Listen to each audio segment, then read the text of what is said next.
వచ్చే ఎన్నికల్లో వైఎస్ జగన్మోహన్ రెడ్డి గారిని ఎదుర్కోవాలి అంటే ఒంటరిగా వెళ్తే వీరమరణమే అని భావించినట్టు చంద్రబాబు, ఇటు పవన్ కళ్యాణ్, వీళ్ళ వ్యూహ బృందాలు, వీళ్ళ కోసం పనిచేస్తున్నటువంటి కొన్ని అజ్ఞాత శక్తులు, కొన్ని మీడియా సంస్థలు దానికోసం ఏ అస్త్రం అయితే మన చేతికి దొరుకుతాయో ఆ ప్రతి అస్త్రాన్ని కూడా రాబోయే ఎన్నికల కురుక్షేత్రంలో ప్రయోగించాల్సిందే అని చెప్పి వాళ్ళు గట్టిగా నిర్ణయం తీసుకొని అందులో భాగంగా రకరకాల మనుషులను రకరకాల ముసుగులు తగిలించి ప్రయోగిస్తున్నారు అని ఎప్పటి నుంచి అధికార వైసీపీ విమర్శలు చేస్తూ ఉంది. తెలంగాణలో పార్టీ పెట్టి అక్కడ ఆ దుకాణాన్ని మూసేసి ఆంధ్రప్రదేశ్ కాంగ్రెస్ అధ్యక్షురాలుగా షర్మిల గారు బాధ్యతలు తీసుకున్న తర్వాత అప్పటి నుంచి కంప్లీట్గా తెలుగుదేశం పార్టీ మీడియాకు సంబంధించిన ఆ స్క్రిప్ట్నే ఈమె కూడా విమర్శల రూపంలో విపరీతమైన టార్గెట్ చేసుకుంటూ ఆంధ్రప్రదేశ్లో రచ్చ చేసే ప్రయత్నం చేశారు. అప్పుడు షర్మిల గారికి చాలా సన్నిహిత రాజకీయ నాయకుడు కొండా రాఘవరెడ్డి గారే చెప్పిన మాట, చంద్రబాబు నాయుడు గారితో 100 కోట్లకు అగ్రిమెంట్ కుదుర్చుకొని ఏపీలోకి వచ్చారు, ఏ విచారణ చేస్తారో చేయించండి, నేను సిద్ధం, ఇది ముమ్మాటికి నిజము అన్నారు. మరి అటువంటి కమెంట్స్ నిజమయ్యే విధంగానే జగన్ పాలన కంటే చంద్రబాబు పాలన 1000 రెట్లు మేలని షర్మిల గారు ఓపెన్గా కమెంట్ చేయడం, టీడీపీ మీడియా టీడీపీ మీడియా స్క్రిప్ట్ని ఈమె పూర్తిగా విమర్శల రూపంలో జగన్ మీదకి ఎక్కువ పెట్టడం, ఇవంతా మనం చూసాం. బట్ కథలో నీతి ఏంటి అంటే, షర్మిల గారిని ఎవరైతే ఆంధ్రప్రదేశ్లో ప్రవేశపెట్టారో, వెనకలు ఎవరుండి అయితే దర్శకత్వం వహించి షర్మిల అనే సినిమాను ప్రొడ్యూస్ చేశారు, ఎవరో ఒకరైతే ఖచ్చితంగా దర్శకత్వం వహించి ప్రొడ్యూస్ అయితే చేసే ఉంటారుగా. అది ఒక పార్టీనా, లేకపోతే వ్యక్తుల, లేకపోతే ఎవరో ఒకరైతే డెఫినెట్లీ ఒక సలహా అనుకోండి, సూచన అనుకోండి, లేకపోతే కొండా రాఘవరెడ్డి గారు చెప్పినట్లు ఇంకేమన్నా ఆ ఆరోపణలో నిజముంది అనుకోండి, ఏమో మనకు కారణం తెలియదు. బట్ వెనకైతే డెఫినెట్లీ కొందరు డైరెక్షన్ అయితే చేశారు. అండ్ పార్టీలు నడవాలి అంటే ఈ కాలంలో ఇప్పుడు ఎవరైనా వ్యక్తులు ఇలా నడవాలి అన్న ప్రొడక్షన్ కూడా కావాల్సిందే. సో షర్మిల గారు ఆంధ్రప్రదేశ్లోకి వచ్చిన తర్వాత ఏం వీళ్ళు అనుకున్నంత ఫలితం కాదు కదా, పైపెచ్చు జగన్ గారికి పాజిటివ్ అవ్వడం మొదలయ్యేది. కంప్లీట్గా utter flop cinema Sharmila.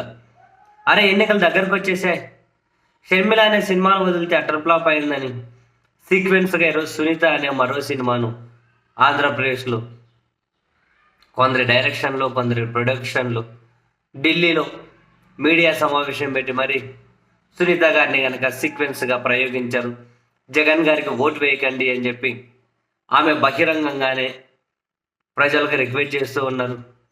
Same మళ్ళీ ఇన్ని రోజుల నుంచి Telugu Desam party media, Telugu Desam party చేసే ఆరోపణలు ఏవైతే ఉన్నాయో అవే ఆరోపణలే కంప్లీట్గా కాపీ కొట్టినట్లు. మరి ఏమన్నా ఒక లైన్ ఏమన్నా అటు ఇటు పక్కగా తప్పుతామేమో అని సునీత గారు కూడా కొన్ని రోజులు ప్రాక్టీస్ చేసినట్లే కనిపించింది. సేమ్ ఆరోపణలనే తన నోటి నుండి పొల్లు పోకుండా మరి మీడియా సమావేశంలో ఈరోజు వాళ్ళే వేశారు. అంటే దీని వెనక కనుక కంప్లీట్గా స్క్రిప్ట్ ఉందని, దీని వెనకల ఎవరో డైరెక్షన్ ఉందని మనం కొత్తగా దాన్ని లోతుల్లోకి వెళ్ళి చూడక్కర్లేదు. తెలుగుదేశం పార్టీ టీవీ ఛానల్ చూస్తే పొద్దున్నుండి సునీత మీడియా సమావేశం పెడుతుందంటే పొద్దున్నుండి దానికి ఒక సపరేట్గా లైవ్లు కంటిన్యూస్గా రన్ చేసుకుంటూ ఆమె మీడియా సమావేశం పెట్టిన తర్వాత దాని మీద 30 వీడియోలు పెట్టి ఆమె మీడియా సమావేశం మీద ఢిల్లీలో ఉన్న ఇంకో ఎంపీ మీడియా సమావేశం పెడితే దాని మీద మళ్ళీ 10 వీడియోలు పెట్టి ఈరోజు వాళ్ళ డిజిటల్ ప్లాట్ఫామ్లన్నీ ఈ అంశానికే కేటాయించారు. మొన్నటికి మన తాడేపల్లిగూడెం సభలో చంద్రబాబు హూ కిల్డ్ బాబాయ్ అని చెప్పి గట్టిగా అరిస్తే పవన్ కళ్యాణ్ కూడా నవ్వాడు అరుపు చూసి. ఈరోజు సునీత వచ్చి దీని చుట్టూ ఏదో ఒక పాత చింతకాయ పచ్చడంతో మళ్ళీ బయటపెట్టి ఎన్నికల్లో జగన్మోహన్ రెడ్డి గారికి వ్యతిరేకంగా ఓటు వేయకండి అని చెప్పి అప్పీల్ చేసేది.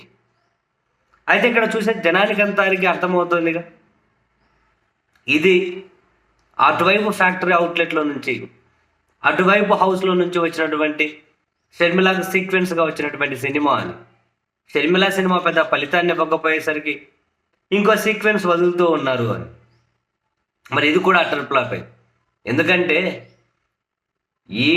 ఇప్పుడు ఈ సినిమాలో వాళ్ళ చేతులు ఉన్నాయి అని తెలియకుండా దాచిపెట్టుకునే ప్రయత్నం చేసి సినిమా రిలీజ్ అయింటే జనాలు కాసింతైనా కూడా కనీసం సినిమా గురించి వినన్నా వినేవాళ్ళేమో.